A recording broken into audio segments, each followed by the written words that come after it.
आज का दिन जो भारत के इतिहास में अमर हो गया है। अब आप सोच रहे होंगे कि ऐसा क्या है यार। आज यानी कि 5 अगस्त को संसद से देश के गृह मंत्री अमित शाह ने एक ऐसा ऐलान किया जो देश में अमर हो गया। साल 2019 में केंद्र की मोदी सरकार ने जम्मू और कश्मीर से अनुच्छेद 370 और धारा 35 को हटाया था, जिसे आज कुल 7 साल पूरे हो चुके हैं। इन 7 सालों में जम्मू कश्मीर में कई बड़े राजनीतिक और सामाजिक बदलाव देखने को मिले हैं। जहां भाजपा ने इस कोर एजेंडे को लागू कर अपनी सियासी जमीन को मजबूत किया, वहीं कांग्रेस और अन्य क्षेत्रीय दलों के सामने अस्तित्व का एक नया संकट खड़ा हो गया। इसी दौरान केंद्र शासित प्रदेश बनने से लेकर नई सरकार के गठन तक कई सत्ता समीकरण बने और बिगड़े हैं। चलिए समझते हैं कि इतने बीते सालों में इस घाटी की सियासत, अर्थव्यवस्था और डेमोग्राफी पर क्या और कितना असर पड़ा। नमस्कार, मैं हूं मुचकुंद राय और आप देख रहे हैं भारत एक्सप्रेस। 5 अगस्त 2019 को केंद्र की नरेंद्र मोदी सरकार ने एक ऐतिहासिक फैसला लेते हुए जम्मू कश्मीर से अनुच्छेद 370 और धारा 35 को खत्म कर दिया था। इस ऐतिहासिक कदम को आज पूरे 7 साल हो चुके हैं। इन 7 सालों में न केवल जम्मू कश्मीर के भूगोल में बड़े बदलाव देखने को मिले, बल्कि वहां की सियासत, सत्ता समीकरण और सियासी दलों के वजूद में भी जमीन आसमान का अंतर देखने को मिला है। कभी दिल्ली के इशारे पर चलने वाली घाटी की राजनीति आज एक नए दौर में है, जहां अलगाववाद और विशेष दर्जे की जगह पूर्ण राज्य की बहाली मुख्य मुद्दा बन चुकी है। जम्मू कश्मीर की सत्ता में पिछले 7 सालों में कई समीकरण बने और बिगड़े, जिसकी शुरुआत जून 2018 में ही हो गई थी, जब भाजपा ने महबूबा मुफ्ती के नेतृत्व वाली पीडीपी बीजेपी गठबंधन सरकार से अपना समर्थन वापस ले लिया था और सरकार गिरने के बाद वहां राज्यपाल और फिर राष्ट्रपति शासन लागू हुआ था। लगभग 5 साल तक केंद्र द्वारा नियुक्त उपराज्यपाल के हाथों में शासन रहने के बाद सुप्रीम कोर्ट के कड़े निर्देश पर साल 2024 के अंत में ऐतिहासिक विधानसभा चुनाव कराए गए। इस चुनाव में नेशनल कॉन्फ्रेंस ने जीत दर्ज की और उमर अब्दुल्ला मुख्यमंत्री बने। इन 7 सालों में कश्मीर घाटी के क्षेत्रीय राजनीति में भारी उथल पुथल हुई।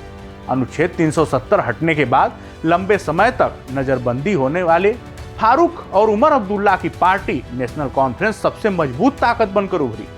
साल 2024 के चुनावों में अकेले नेशनल कॉन्फ्रेंस ने 42 सीटें जीतकर अपनी सियासी जमीन को फिर से मजबूत कर लिया। इससे पहले साल 2014 में 28 सीटें जीतकर राज्य की सबसे बड़ी पार्टी बनने वाली महबूबा मुफ्ती की पीडीपी का पूरी तरह से पतन हो गया। बीजेपी के साथ पुराना गठबंधन और घाटी के बदले मिजाज के कारण पीडीपी 2024 में महज 3 सीटों पर सिमट कर रह गई, जिसे घाटी की सियासत का सबसे बड़ा उलटफेर माना जा रहा है। आपको बता दें कि धारा 370 को हटाना हमेशा से भाजपा के कोर एजेंडे में शामिल रहा और इसका सबसे बड़ा सियासी फायदा पार्टी को जम्मू संभाग में मिला। परिसीमन के बाद जम्मू क्षेत्र की सीटें बढ़ने से बीजेपी का आधार और मजबूत हुआ और पार्टी 29 सीटें जीतकर राज्य की दूसरी सबसे बड़ी ताकतवर पार्टी बन गई। वहीं दूसरी ओर देश की सबसे पुरानी पार्टी कांग्रेस के लिए यह 7 साल किसी डरावने सपने से कम नहीं रहे। साल 2014 में 12 सीटें जीतने वाली कांग्रेस 2024 में सिर्फ 6 सीटों पर सिमट कर रह गई थी। जम्मू में भाजपा को चुनौती देने में कांग्रेस पूरी तरह नाकाम रही, जिसकी वजह से आज उसे नेशनल कॉन्फ्रेंस की जूनियर पार्टनर बनकर रहने पर मजबूर होना पड़ा है। अनुच्छेद 370 हटने का सबसे बड़ा राजनीतिक बदलाव यह हुआ कि अब घाटी से विशेष दर्जा और अलग अधिकारों की मांग पूरी तरह खत्म हो चुकी है। आज वहां की मुख्य धारा की पार्टियों के पास सिर्फ एक बड़ा मुद्दा यही बचा है कि जम्मू कश्मीर को फिर से पूर्ण राज्य का दर्जा वापस मिले। वर्तमान में मुख्यमंत्री उमर अब्दुल्ला लगातार केंद्र सरकार और प्रधानमंत्री नरेंद्र मोदी से मिलकर राज्य का दर्जा लौटाने और स्थानीय लोगों की जमीन व नौकरियों की सुरक्षा की मांग कर रहे हैं। आसान शब्दों में कहें तो इन 7 सालों में जम्मू कश्मीर अलगाववाद की राजनीति को पीछे छोड़कर देश की मुख्य धारा और विकास की राह पर आगे बढ़ चुका है। संविधान के अनुच्छेद 370 के निरस्त होने और अगस्त 2019 में लद्दाख के अलग केंद्र शासित प्रदेश बनने के बाद क्षेत्र की अर्थव्यवस्था और बुनियादी ढांचे में भी बड़ा बदलाव देखने को मिला है। केंद्रीय गृह मंत्री अमित शाह ने लद्दाख में आए व्यापक आर्थिक, सामाजिक और इंफ्रास्ट्रक्चर बदलाव का ब्यौरा देते हुए कहा कि 2019 के बाद से लद्दाख तीव्र विकास और परिवर्तन का एक बड़ा उदाहरण बन चुका है। अनुच्छेद 370 हटने के बाद से जम्मू कश्मीर के सुरक्षा परिदृश्य और पर्यटन क्षेत्र में बड़ा बदलाव आया है। सुरक्षा के मोर्चे पर देखें तो वर्ष 2011 से 2018 के बीच राज्य में कुल 2333 आतंकी घटनाएं दर्ज की गई थी, जिनमें 2018 का साल 614 घटनाओं के साथ सबसे भयानक रहा। वहीं 5 अगस्त 2019 के बाद से घाटी में आतंकवादी हमलों और हिंसक गतिविधियों में 70% तक की गिरावट आई। हालांकि सेना की कड़ाई के कारण आतंकियों ने अब आमने सामने की लड़ाई के बजाय जम्मू के पहाड़ी इलाकों में प्रवासियों और नागरिकों पर टारगेटेड किलिंग का पैंतरा अपनाया।